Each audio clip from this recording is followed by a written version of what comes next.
Hello, and welcome back to our Queer Experience podcast. I am one of your hosts, Andre, and I'm joined here by Bruce. How are you doing today, Bruce? I am good, buddy. How are you, man? I'm surviving. School's kicking my butt right now, but round 2 is about to begin, and I'm ready to go. Man, I'm looking forward to springtime. It's the middle of March. It's got to be warming up soon. Mm-hmm. I'm feeling good about things. You have spring break next week, don't you, man? Yeah. I do. I can just spend it writing because grad school is fun. Yeah. Not going to go to Mexico or anything? I'll write outside. Okay, that's something. I'll go to the park to write, so that's something. Awesome. Who do we have with us today?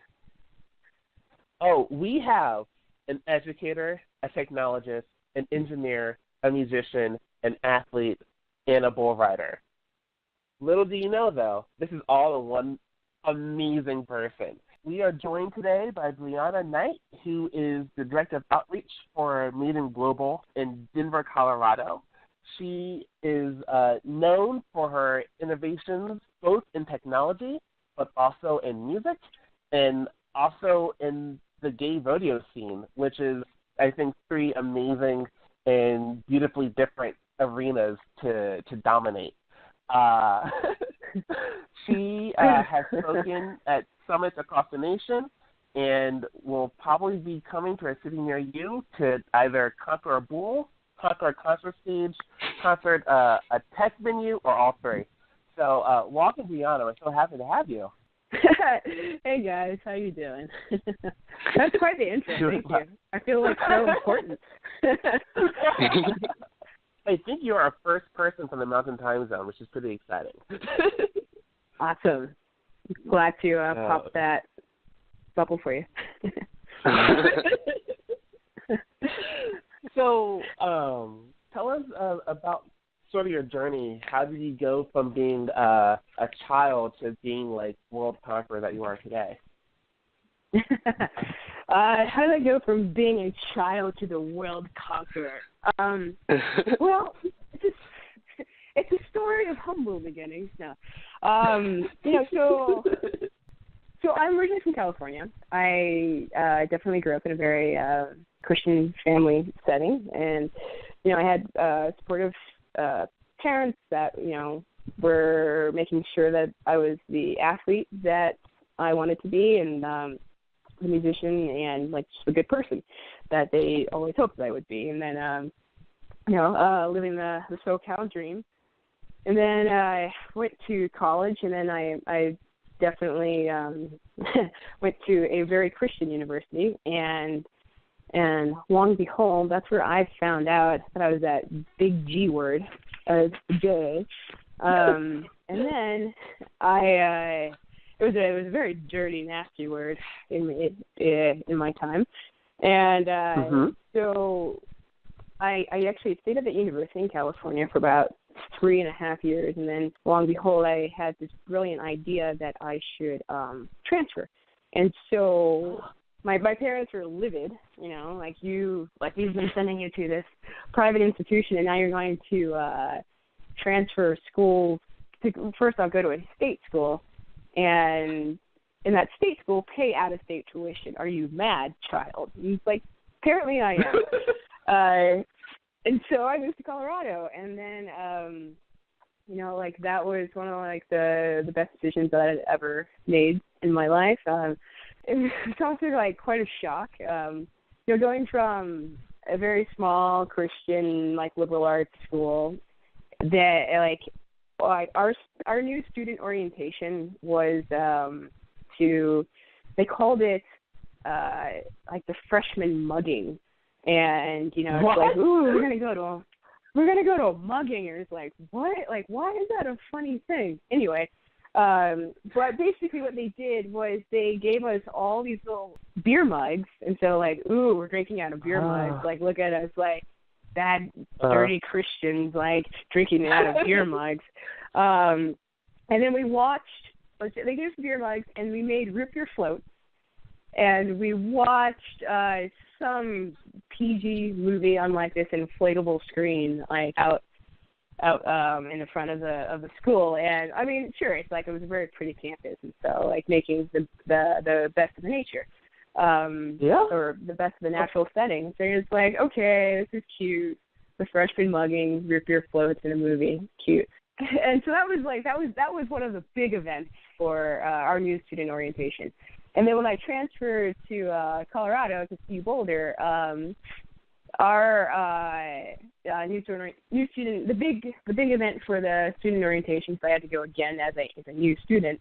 It was like, welcome to the Soap and Suds party. Let's go out in the basement and everybody gets wet. I'm like, what? And I'm like, not in Kansas anymore. Okay. And so, and it was just like going from, root beer floats to like everybody grinding in soap. I didn't go to the party, but it was a very interesting dynamic, which basically like set the mood for what Colorado was going to do for me. And basically, it was just like lift the rules and the regulations, and like figure out who you are, and go down this route, and things are going to be far more pleasant. So the move to Colorado kind of is what broke you out of your shell to live an authentic life for yourself, or at least explore what that could be. Yeah, cool. Because like being back in California, like my family was there. I wasn't out. I came out at a Christian retreat, and like at this retreat, like I was given a rubber band to wear around my wrist to pop myself, to like kind of train myself out of those thoughts. Oh. And my family, like, I knew that there was going to be some difficulty around accepting that aspect of me. And so, like, I wasn't out to my family. I wasn't really out to my friends, but it's not like I had a bunch of friends to be out to anyway. So moving to Colorado was a very new beginning. Like, nobody knew me. I wasn't concerned if, like, the fellow Christian roommates and classmates were going to see me at the grocery store, like, holding hands with my girlfriend or something like that, and, like, worried about, like, being in the closet and, like, having that be, like, having, like, homosexuality be grounds for, like, expulsion. Like, that was a cloud that, prevented me from being able to really feel comfortable and to like want to experience and do the things that, were exciting to me. Yeah, go to Colorado, like, and here's an absolute, like, clean slate. Go and really invent yourself. Sounds like an ad for Colorado. We are not sponsored by the Colorado Tourism Board, by the way. That would be awesome. Yes, we're not opposed to it. So you transferred to UC Boulder, were able to more explore and be yourself, and then since then you've just kept growing and being awesome. In a way, let's see. So when I moved to Colorado, I was in a relationship and, still kind of holding on to, like, the aspects of basically my previous life.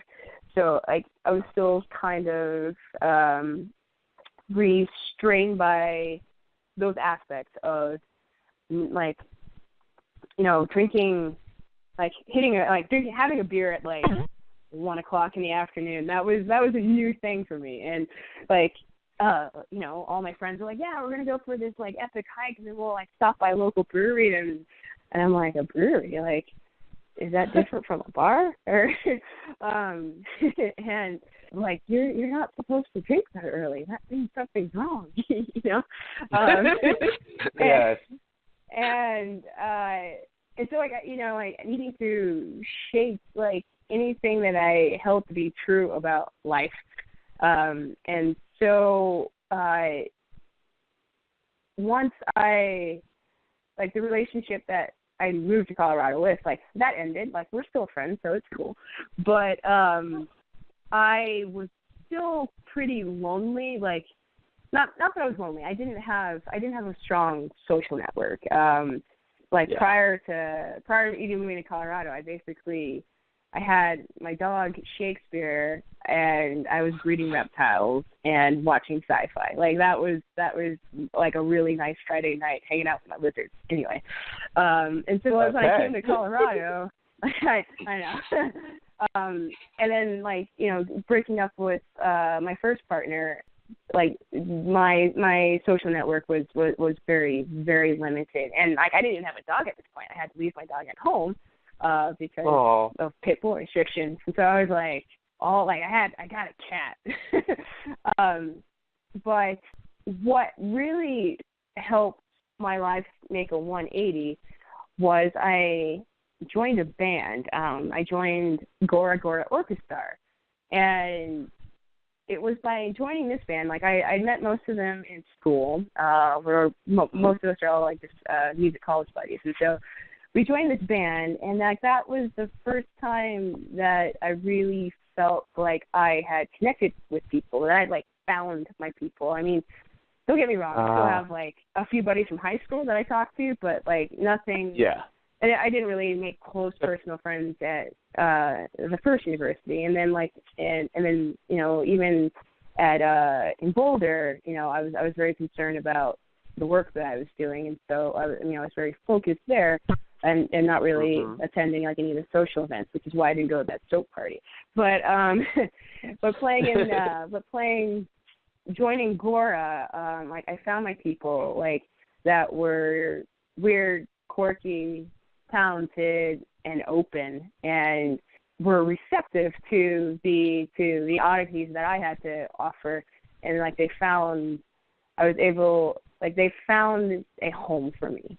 And so, like, once I joined them and was accepted for, like, all the bizarre urges and cravings and things that came out of my mouth, it gave me a very, very solid foundation. From that foundation, I realized that I'm like, if I want to do something, I can do it. And so, like, having just like that solid footwork to like to plant on allowed me to really set a new rule for myself, was that I was no longer going to ask, like, what if? Like, if I was interested in something, I was going to try it out.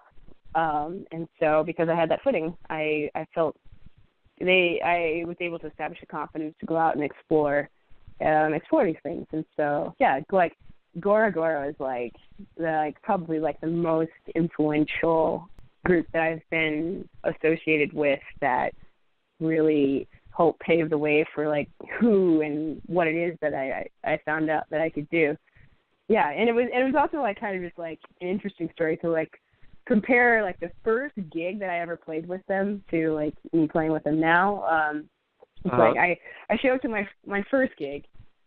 You know, like I'm still like this classical trombonist, like going like all these orchestra concerts, symphonic concerts, like all this stuff, and I've got my concert dress like down to a T.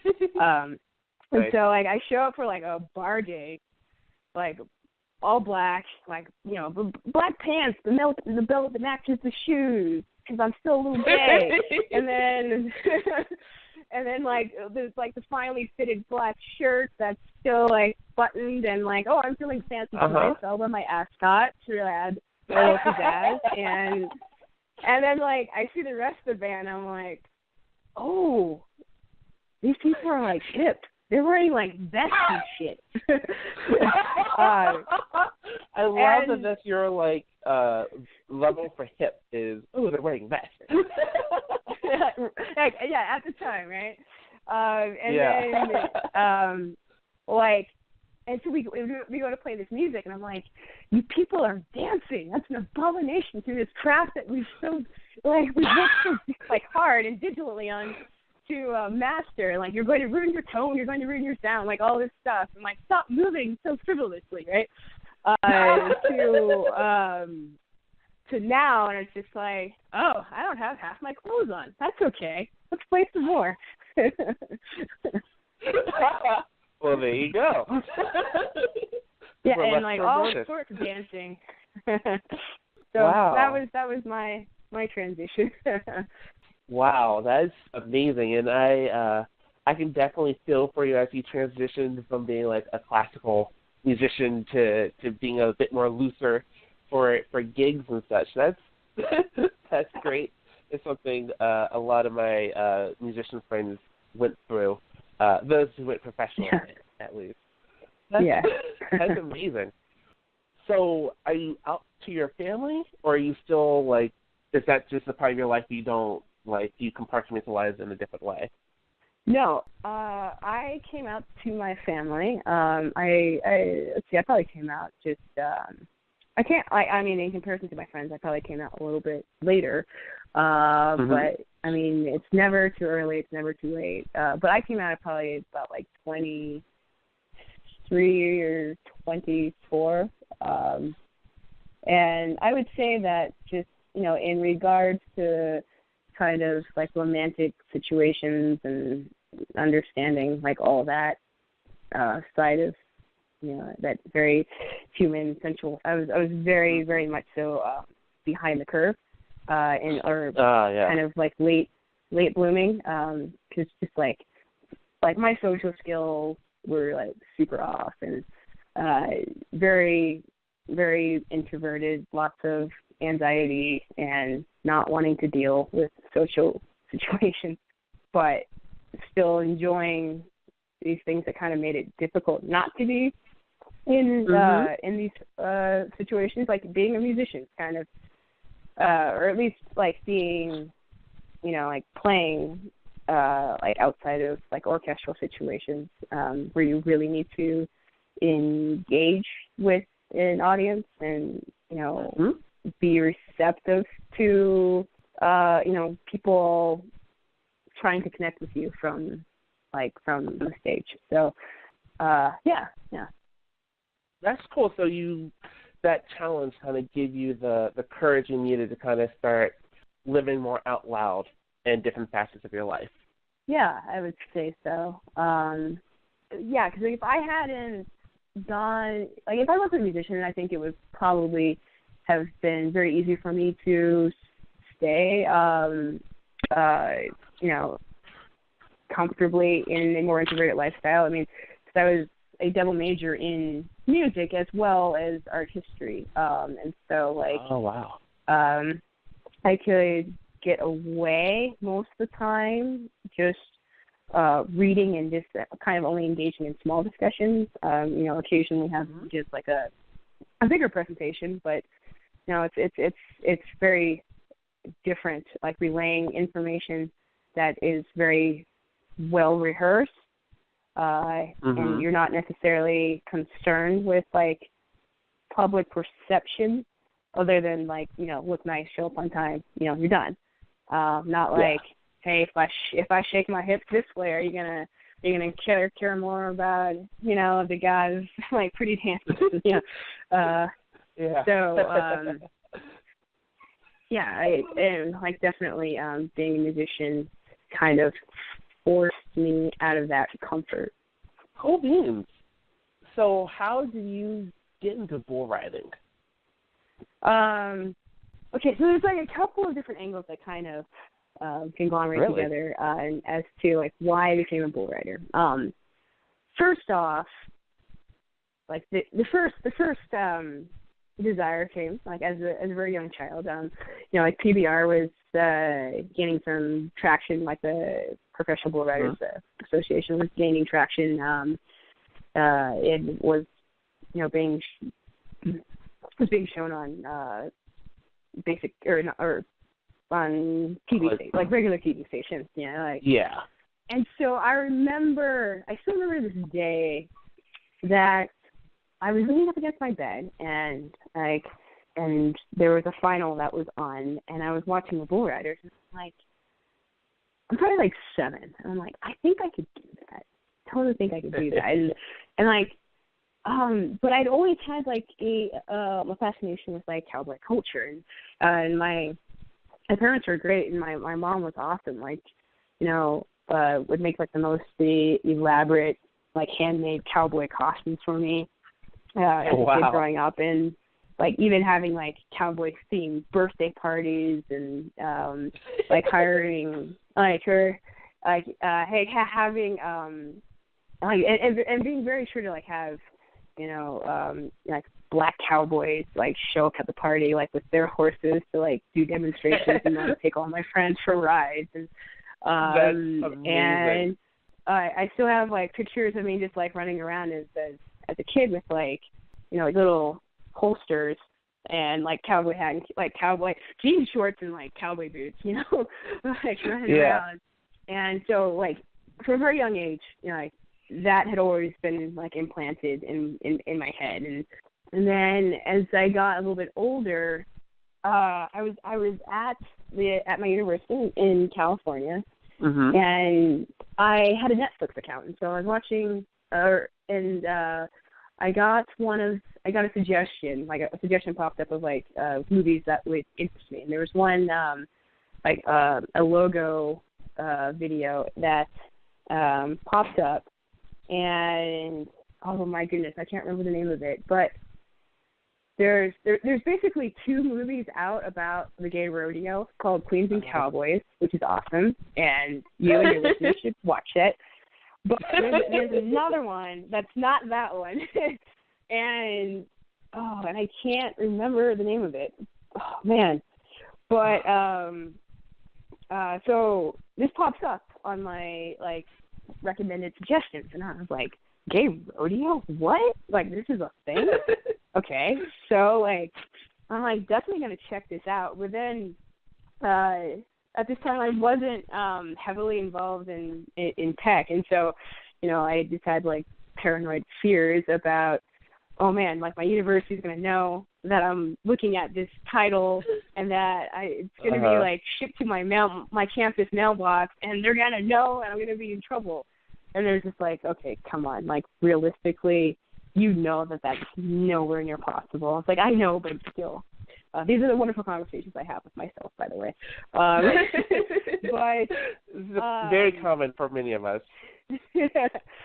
And so I finally get the video, and it comes like on a Friday night, and I'm just like, oh, I know exactly what I'm doing. So I go to my campus mailbox, I take out the DVD, and I'm just like, okay, I gotta put it in my bag. Nobody can see this. Like, I haven't even opened it. Like, how would anybody possibly know?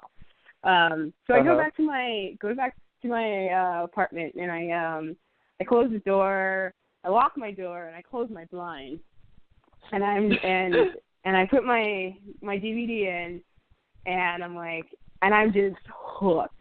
And so basically, like, this movie follows these two guys, like Chuck and Todd, and like they're competing for all around cowboy.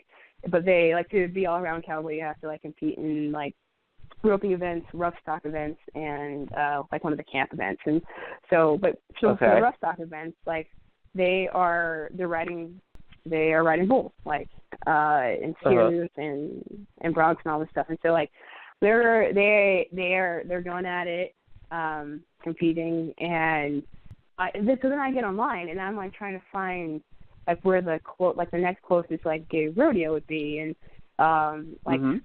and the next one that was coming up wasn't going to be for like another year, and it was going to be I think it was at that time it was only going to be in San Francisco because the one that they had in LA was done. So I was like, okay, well that doesn't really help me. And so then I started looking up like other rodeo schools where I could learn how to bull ride, and they were like the next one that was coming up at the time was like in Tennessee, like basically in the South. And it's just like, okay, I'm not getting there. So I just kind of put that in the back of my head. And then I fast forward a couple of years, I finally moved to fast forward like 6 years, and I finally moved to Colorado. And I'm at a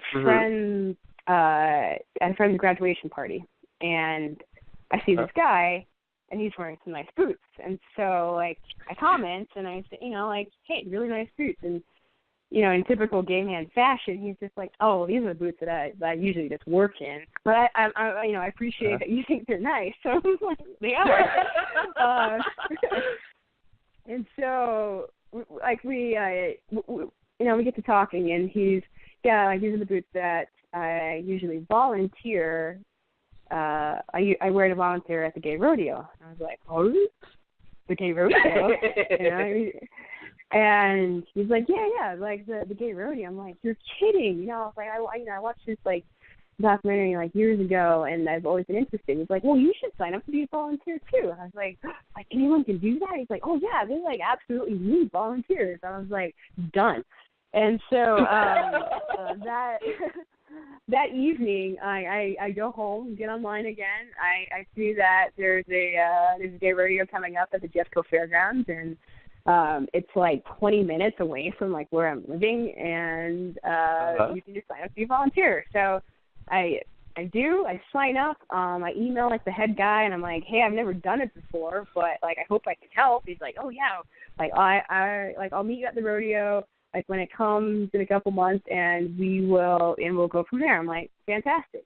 And so then meanwhile, I go on a road trip with some buddies of mine, and, like, one of the guys is in my band, and so we decided to go to Nashville and then to New Orleans, and we're hanging out in Nashville where there's, like, door that is buy one pair get two pair free or something. What? And so there's three of us. So we're like, let's do it. So we all, like, spend, like, half a day just, like, picking out boots.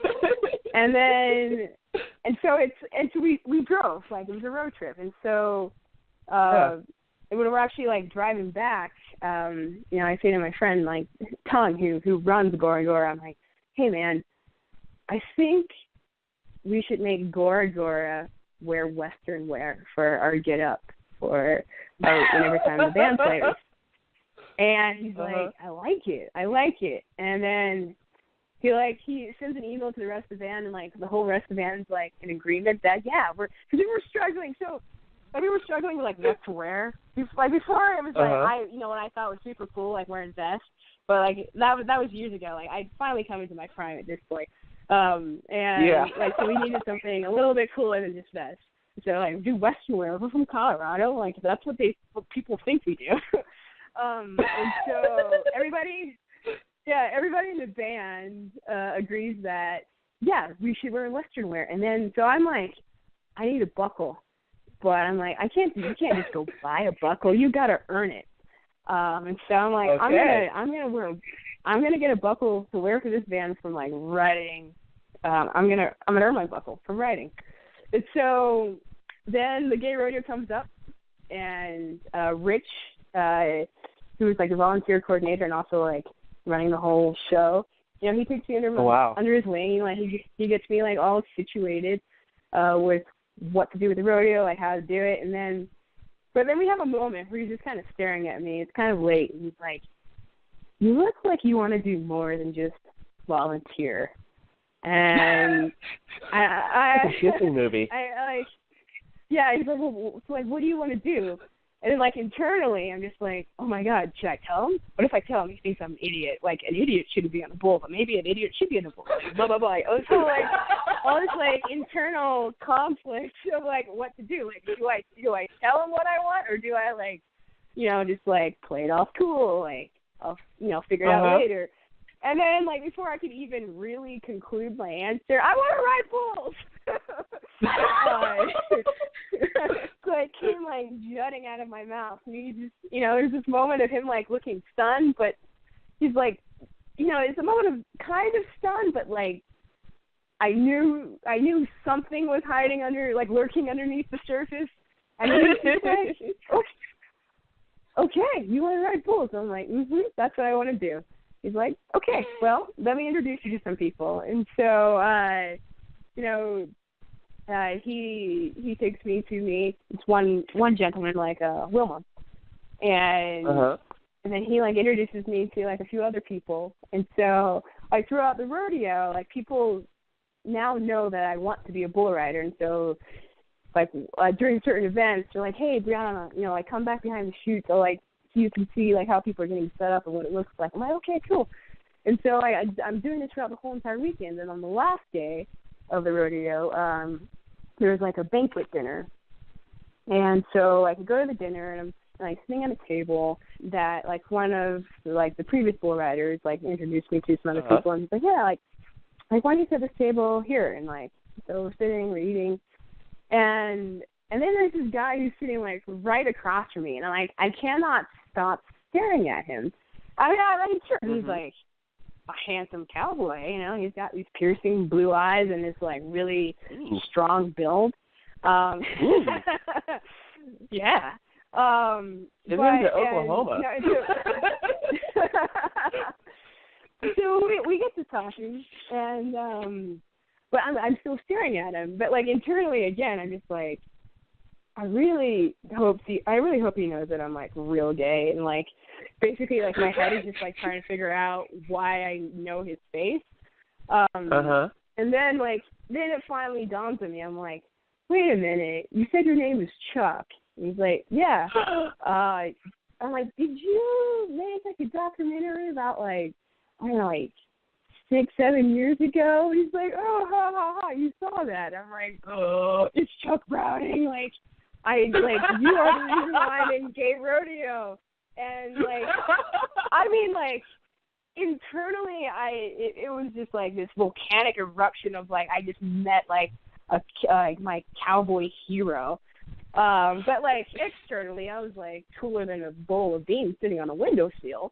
But you know, just like, and it's just like this was such an amazing opportunity, like of like 6 years like in the making of wanting to get to the gay rodeo, and not only get to the gay rodeo, the reason why I know about the gay rodeo is because of this man sitting in front of me.